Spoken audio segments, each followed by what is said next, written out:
He said, "You are going to need an army of helpers now and forever." We decided at that point we were not going to keep this a secret. He called to tell me that he was in a psychiatric hospital. After some testing was done, he had been diagnosed with schizophrenia. I don't know why I thought that, because, 1 in 5 people experience mental illness, and how I could have thought that my family might be exempt from that. The Chronic Truth Podcast is for informational and educational purposes only. The views expressed by our guests are their personal opinions and do not constitute medical advice. While we share experiences and strategies related to health, neither the host nor the guest are acting as licensed medical professionals unless explicitly stated. Always consult your physician or qualified healthcare provider before making any changes to your treatment plan. Listeners assume all risks associated with implementing any information discussed on this show.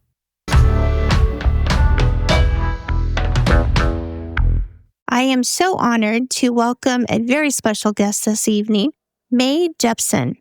When her son Jason was diagnosed with schizoaffective disorder, Maye stepped into a world no parent is prepared for and chose to turn fear into purpose. As a counselor, national mental health advocate, and co-presenter alongside her son, Maye works tirelessly to bring understanding, resources, and hope to families navigating serious mental health illness and schizophrenia. Maye, welcome. Thank you so much. It's a pleasure for me to be here with you tonight. Tell us a little bit about your story.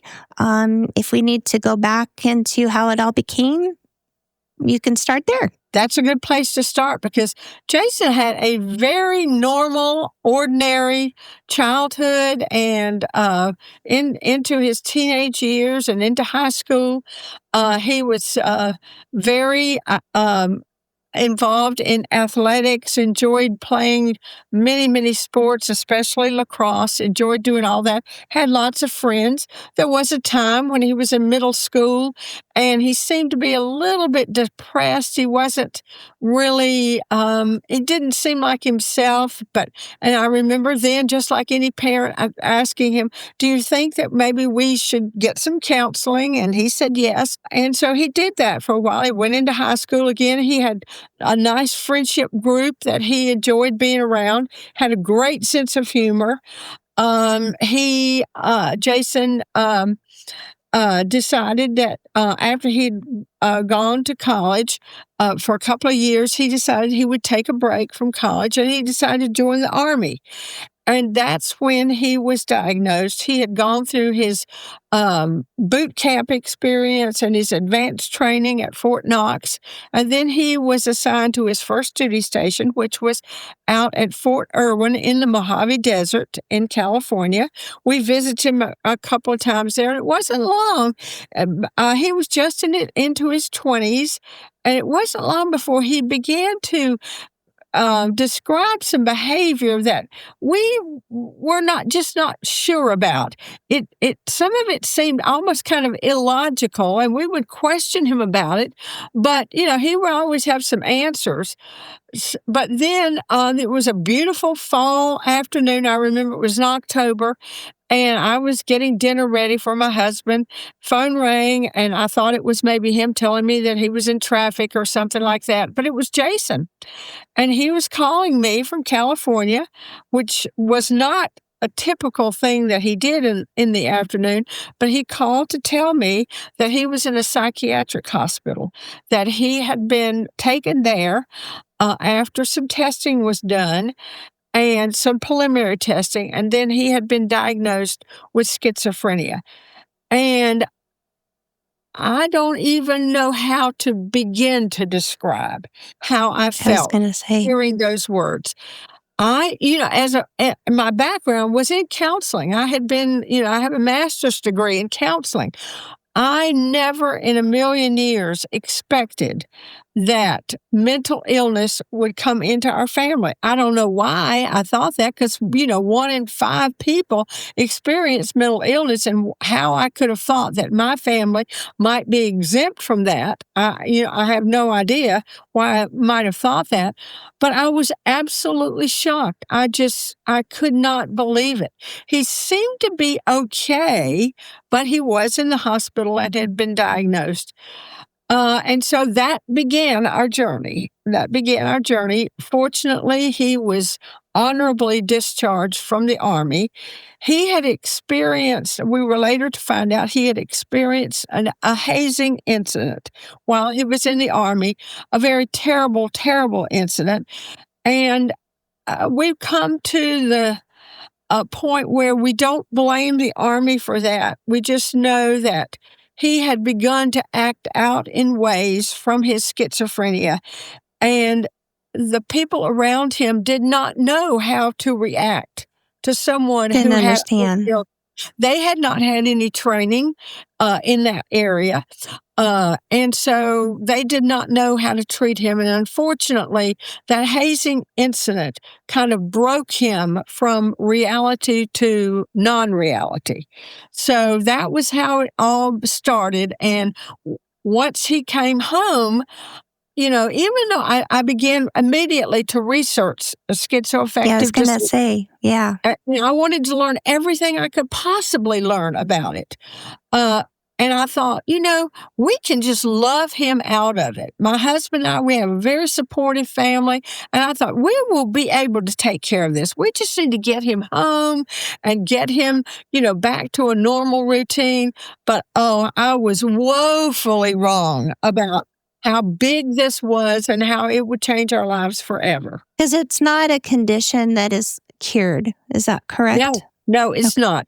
Jason today is in what we would call recovery. That absolutely does not mean that he is cured from schizophrenia. He will not be cured from schizophrenia. But over 20 years, we've been at this for over 20 years now, he has learned how, with a right treatment plan, he has learned how to manage his symptoms. And so he does that. When he was first diagnosed, what were the hardest moments for you as a mother?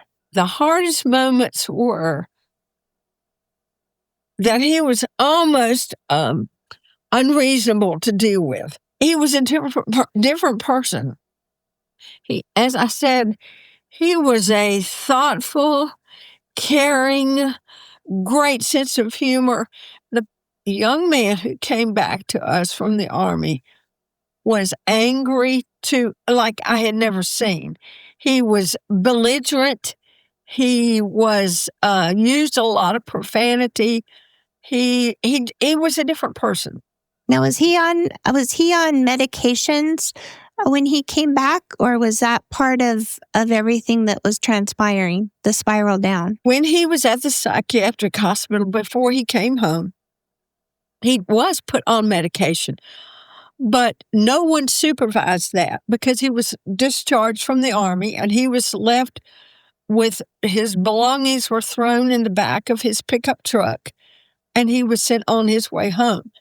Well, as we know and as we've learned about schizophrenia and many mental illnesses, it takes maybe several months for the medication to become effective. And so he drove across the country from California to our home in Virginia at that time. He was a different person who came home, absolutely a different person. When you met him, what was the lowest point that got you guys to realize we need to get him some help here? Yes. Okay. Well, a lot of times someone who has schizophrenia may have had a job or something, so they may have their own money. It took, and Jason, that was the case. He had saved his money when he was in the Army, so he had money. So we did not have that as a leverage to get him to get help. So, and of course, I called many, many doctors' offices, and they would not talk to me because my son was over 21. Yeah. And, if he calls, fine. But of course, Jason he's not going to. Yeah. He's never going to call for an appointment. So eventually we had to let him spiral down and use his money and make really poor decisions and all the symptoms that, that you would expect from someone who was diagnosed with schizophrenia and being untreated. But finally, we my husband and I started to go to a parent group that our county mental health department offered, and it was for the parents of young people who had a mental health diagnosis and were not taking their medication. And so I remember going into that very first meeting and describing, our situation to the other people in the group, and tears just running down my cheeks. But I did know that this was where we were going to get help. And I remember the facilitator of that group made a statement that first night that has stuck with me and that I've shared with so many people. He said, "You are going to need an army of helpers now and forever." And we took that statement to heart. We decided at that point we were not going to keep this a secret, Jason's mental illness, that we were not going to try to shelter or hide him from our friends and our families. So even with respect to his privacy, we still shared with those that we loved and we knew loved Jason that we had a crisis in our family, that he had been diagnosed with a brain disorder that would need to be treated for the rest of his life. And so the people that we shared that with came alongside of us and gave us the support that we needed. And, the stigma, and you mentioned this earlier, the stigma that keeps people from getting help for their loved one because they're afraid of what their neighbors will think or what their other family members will think. That is the reason that people do not get help. So that's the reason that we decided that we were going to share our story, because I knew that we were not going to let Jason fall through the cracks. We were going to be there for him every step of this journey that we were going on. And so we set out to help him. And unfortunately, we had to call the police when he became a danger to himself and to us.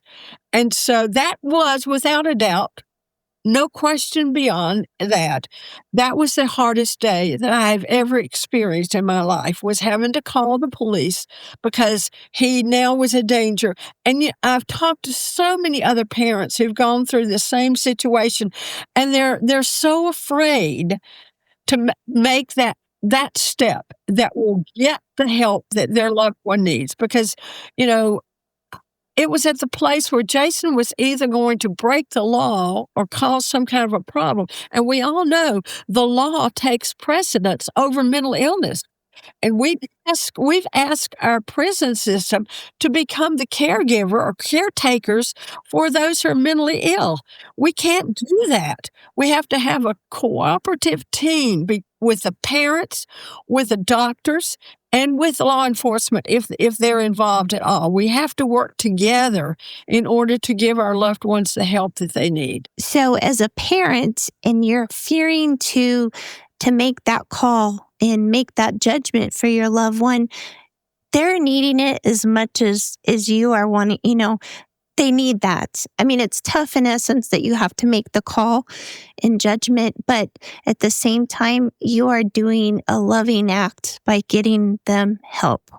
Exactly. If my 4-year-old was getting near the stove and I knew that stove was hot, the oven was on, the burners were working, would I just let my child continue toward that? No, I would step in. I would do whatever I could to keep them from being harmed.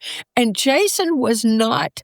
This brain disorder that he had been diagnosed with and that I had observed very clearly. There was no doubt no question about the diagnosis.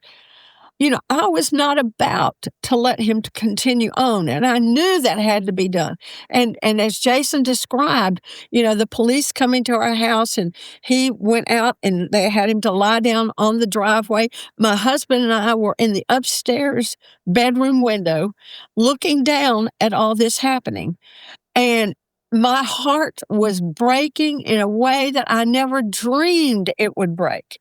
But I knew that my son was going to get the help that he needed now. And fortunately, the county that we lived in Richmond had a crisis intervention team on their police force. And those are the ones who were trained to work with a mentally ill person, and they knew exactly how to de-escalate the situation and not make it worse than it was. And not aggravate them into doing something more violent. These task force, are they readily available in most cities, or do you know that? Thank you for asking that question, because that is a crusade that I'm working on now. Is because Jason and I now work with our NAMI affiliate, our South Carolina NAMI, where we live, and we go several times a year to different police forces, different county police departments, and share our story about, they get training about how to react. And most, in my state now, most of the county police departments have a team that they have sent for this kind of training that NAMI does. And they are trained, and Jason and I then can put a face to what they've been learning all week. And we enjoy doing that so much, because I've heard Jason say this too. He says he wishes he could go back to that police force that came to our house and say to them, thank you. We can't do that now. I don't know who they are, didn't get their names, but we're thanking them for what they did for our family. Through this work that we're doing now with NAMI and helping to train other police departments in this. And, we moved from that location to another town in Virginia, and it wasn't long after we had lived in that town in Virginia when there was a story on the local news about a family who had a son who had mental illness. They called the police, and the police said, we want you to leave the home, the mother and father, we're on our way there. Well, the next call that those parents got was that their son was dead. He had been shot by the police, because they were not a trained force. They did not know how to make this situation better, but instead, through someone's actions, they felt like, maybe they were protecting themselves, but it's the difference between a trained crisis intervention team and one that is not trained. But the training takes they go through a week-long training session at their local police department. And I know in South Carolina there is a lot of this training going on. I don't know about other states. Right. But And this is something that's crucial. Yeah, this is critical. Yeah, because we have so many out there that are not trained and, like you said, reacting without diagnosing what's going on in the situation. You have a split second to diagnose something, but there should be things like you were saying that they're trained to dissect and put a face and okay, he's acting this way. This isn't typical, whatever. So yeah, this is critical. I'm getting goosebumps talking about it. It is. And I remember that day that the police came after, they made sure that Jason did not have any weapons on him or anything like that. They brought him back and they sat down with him on our front porch. There were a couple of rocking chairs that they sat down, and they just started talking to him. Just, calmly talking to him. They know exactly what to do. And finally, told him that they were going to take him in for some medical examinations. And he did not refuse that. He did say that he felt like that was the breakthrough, that things were going to get better. Yeah. And I just want to, kind of push forward a little bit. Jason is living on his own. He's capable. He has a job, I know, and drives himself. He's living a normal adult life. He is. And so this is possible.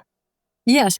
And the important thing is, because a person gets on their medication and it takes time for medication to work. And just as when I go to the doctor for some ailment that I have, he may give me one treatment plan, and then it may not work. And I I may was have to going to go ask back that. and I will say, Dr. Smith, this is not helping me. And then he might prescribe something different. Schizophrenia involves the brain. It's a very complex disorder. And so it may be that the first pill you get is not the one that's going to make a difference. Everybody's journey is different. That's so And important. this is where you need your village to come with you Yes, you do. to help. Yeah. And another important thing about that is in creating the care team who's going to take care of my son, the doctor, the psychiatrist, the psychologist that he will see monthly or how often, and maybe a psychiatric nurse, and of course, us as parents, all of us need to work together. I need to be able to communicate to them. They need to be able to communicate to me. And so it's so important that you have that. And it takes a while for the medication to kick in, to really your body to absorb it.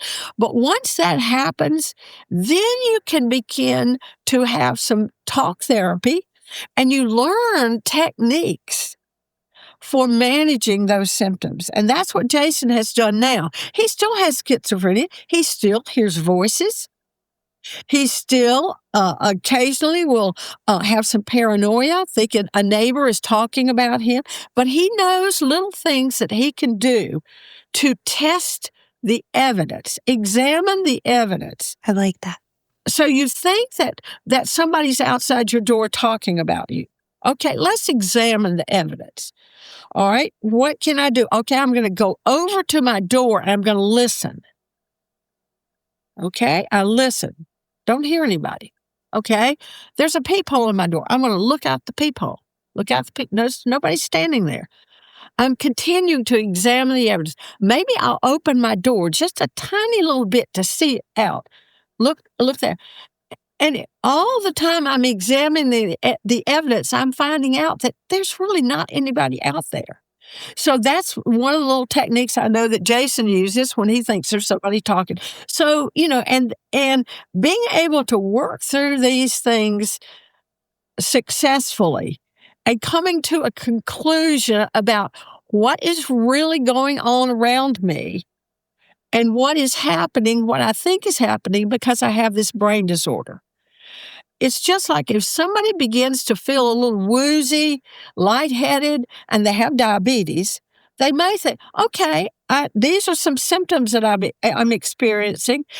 Something has triggered it. Maybe it was those 2 Snicker bars I ate this morning, but something has triggered this. So let me just examine the evidence here. And so that's what he does. And Jason has come up with this, he calls it reality and unreality. And unreality, if there's no evidence there, then it's his brain disorder that's causing the problem. And so and one of the best things to do when you are experiencing symptoms and you determine that it is your brain disorder is what kind of distractions are there that you can use that are important to you that will help you to ignore this. And so I know for Jason, it's his music. He loves to exercise.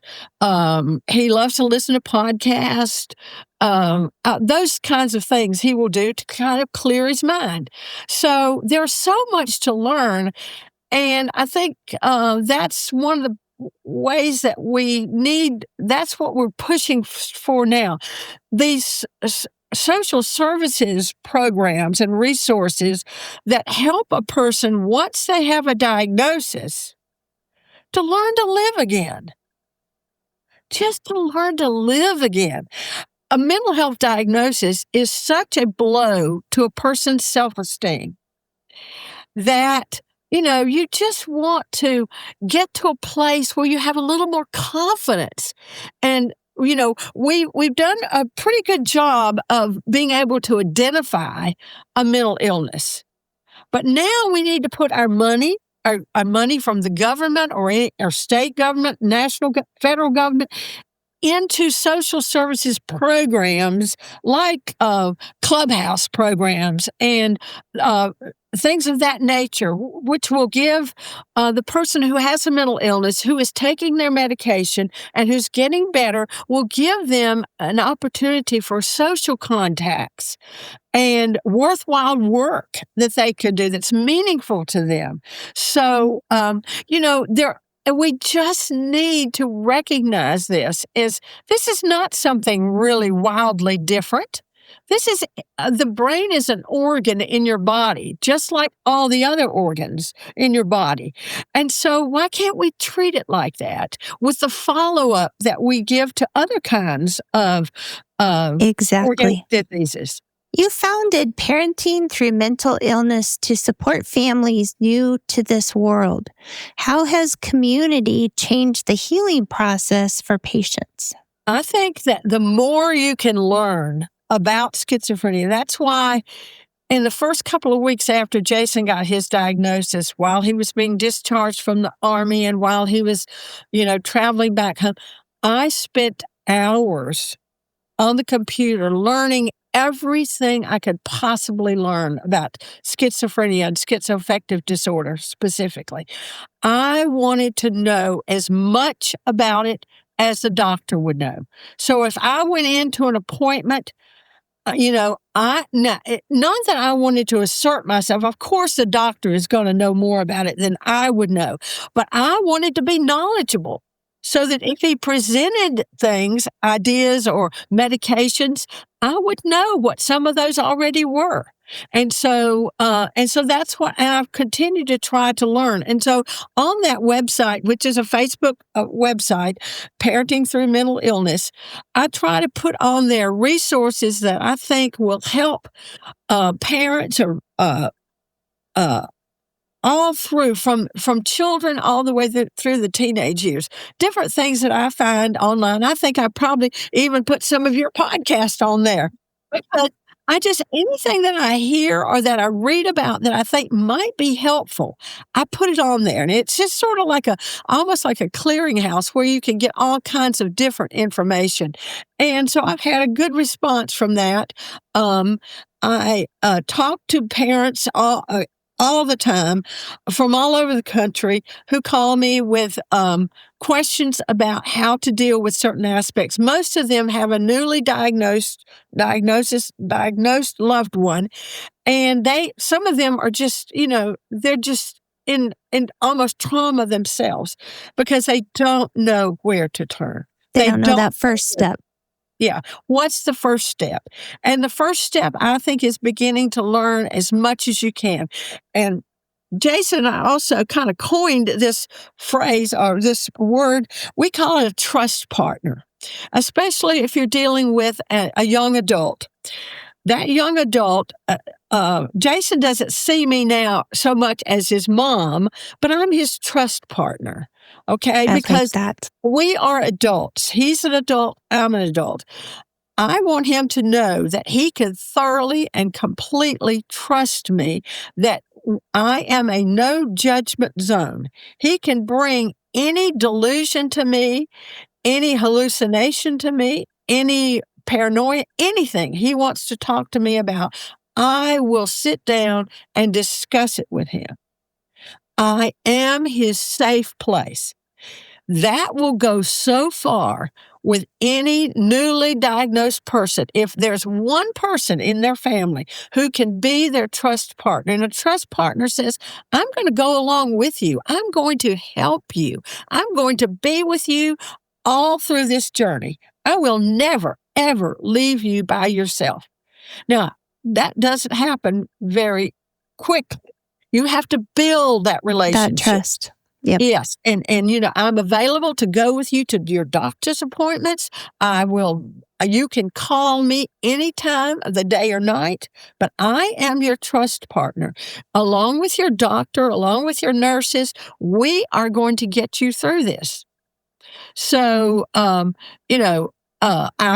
been known to, before Jason takes an injectable now, but before that, when he was taking daily oral medication, he would sometimes forget to take his medication. He would just, get involved in something and think, I don't know if I took it or not. Maybe I should take another one. And so I would call him every single night to ask him if he had taken his medication. Now, we don't have that so much as a problem now because he has learned ways that he can make sure that he does that he has taken his medication. But just reminders of things.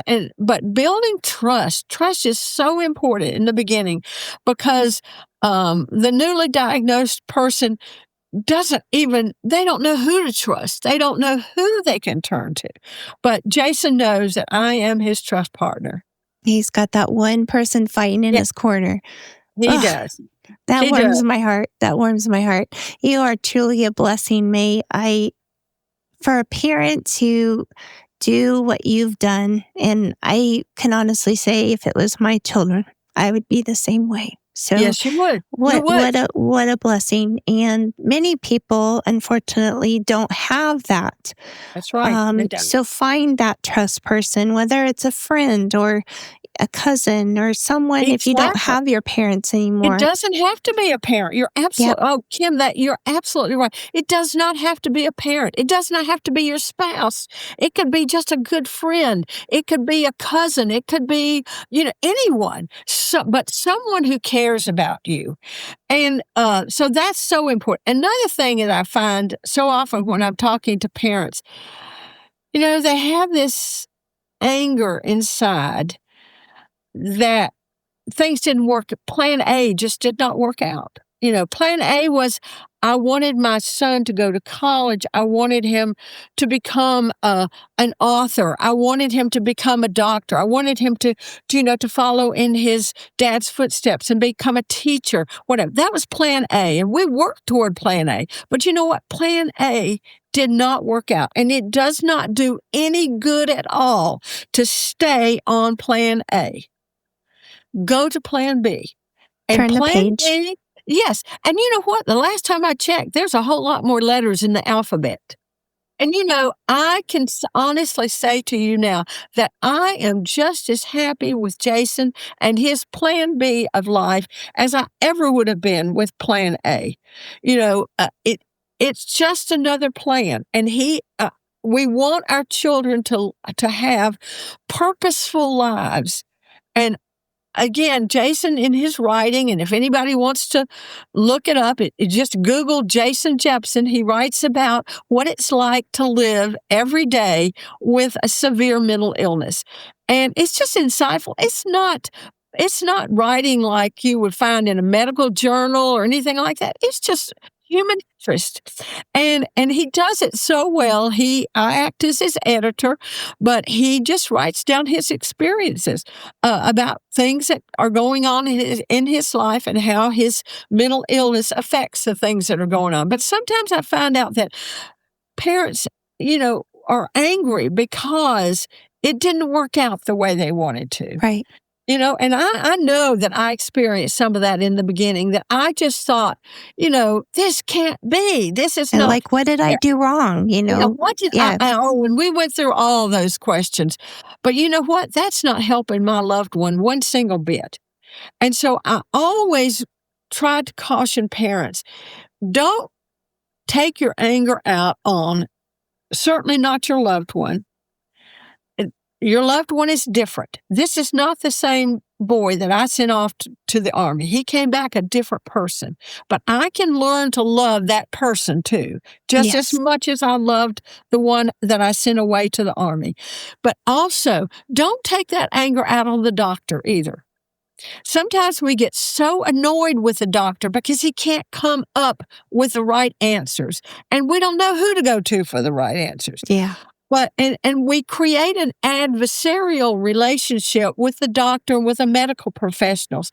For any parent who might be listening, the doctor and the other members of the medical team, they are not your adversaries. They want to help your loved one too. So, stay in touch with them. Let them know how much you care. If you have a question, certainly ask the question. But, they're not to blame. They're just there trying to help your loved one also. So building building relationships with the medical team is probably one of the best things you can do to help your loved one. I like that. I like that. If you were or could speak directly to a parent that's listening right now who is afraid of their child's future and what you know now going through all this with Jason, what would you give them as a takeaway? Well, the first thing I would do is I would put my arms around you and I would say, there is hope. I know that what you're looking at right now is telling you that life is never going to be the same. It's going to be drudgery from here on out. I want to give you hope.